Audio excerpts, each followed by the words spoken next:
We all want our relationships to be alive and passionate and exciting, to make us feel like we are really living. And that is how our relationship should be with Christ as well. And there are some things that we can do as Christians to foster and nurture that passion and that relationship with Christ. I'm going to cover 5 of them with you today. Reading our Bible is so incredibly important. This is how the Lord speaks to us. It is His Word. It is alive. It is active. It is a love letter that He has personally written to us. If you've ever read a book and at the end of the book you close it and you feel like you got to intimately know the characters, like they were a part of your family, you knew them, you're sad the book is over, that is how it should be when we read our Bible. These weren't fictional characters that we're reading about. These people are alive. They're literal Christians just like we are, that face the same challenges that we face. They had victories, and that should encourage us because the Lord wants to give us victories in our life as well. Secondly, pray. Prayer is so important. This is how we communicate with the Lord. You wouldn't want to live with a spouse that never spoke to you. That wouldn't foster much passion in a relationship, would it? No, so it's so important that we speak to the Lord, that we take time out of our day to talk to Him.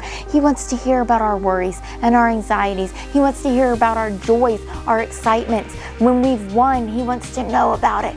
He wants us to talk to Him. He is our Father. Thirdly, expectation.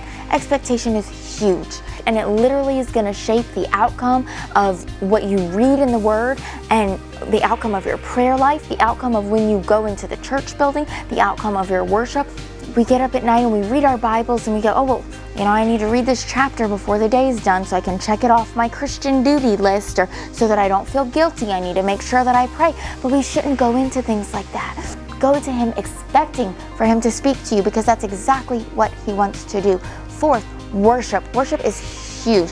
If you look at King Jehoshaphat and how he sent the worshipers out before the armies into battle and how the Lord gave him the victory. Worship is such a dynamic thing because it's so important that we take a step back sometimes and just relish in the goodness of God, that we relive all of the wonderful things that He has done for us, that He has done in our lives, the things that He's allowed us to be a part of.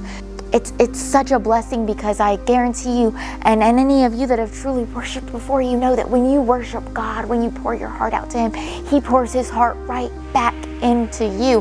As much as we're blessing His name, He is blessing us all the more when we bring worship and sing praises to His name. So don't forget to give Him praise and glory for what He's done. And lastly, don't dismiss. It's so easy for us to dismiss when the Lord is speaking to us, when it might not be a cookie cutter way, when it's not necessarily that we've read it in our Bible or the Lord's spoken it to us through prayer. But God speaks to us in many ways. The Lord knows each of us and each of our hearts individually. And you know what? Sometimes He's going to use a song that comes on the radio to speak to your heart. Sometimes He's going to use a friend that's going to speak an encouraging word to you. Sometimes He's going to use a family member to challenge us and to push us and to drive us. Sometimes He might use a video that you see on Facebook or a TV evangelist.